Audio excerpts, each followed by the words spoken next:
नमस्ते प्रणाम UP Bihar channel में आप लोगों के स्वागत बा। जैसे कि आप सब जाना तानी भोजपुरी से संबंधित आप लोगों के अपने चैनल के माध्यम से डेली बाय डेली बतावत रहे। फिल्म से लेके गाना से लेके टेलर से लेके टीजर से लेके कौन गाना कब आए वाला बा, कौन वीडियो कब आए वाला बा, आप लोगों के अपने चैनल के माध्यम से डेली बाय डेली कोनो ना कोनो अपडेट बतावत रहे।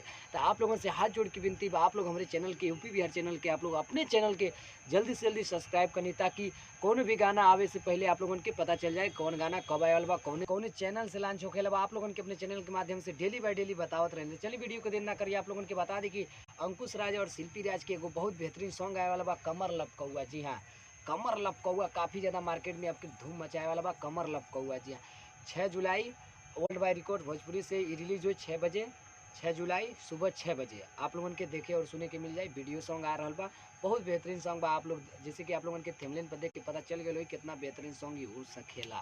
तो आप लोग से हाथ जोड़ के विनती बा, आप लोग जाएंगे 6 जुलाई की ज़्यादा से ज़्यादा गाना के सुनी, प्यार दुलार आशीर्वाद दिए। और आप लोग तो हमारे चैनल की ज़्यादा से ज़्यादा प्यार दुलार आशीर्वाद देता नहीं, और जल्दी से जल्दी आप लोग सब्सक्राइब करें। जे बिना सब्सक्राइब कर ली बात है आप लोग सब्सक्राइब करता नहीं, तो भोजपुरी से संबंधित आप लोगों के देखे और सुने के डेली बाय डेली कोनो ना कोनो अपडेट मिलत रहे, सुबह शाम दोपहर आप लोगों के देखे और सुने के मिलत रहे। तो चलिए, जय हिंद जय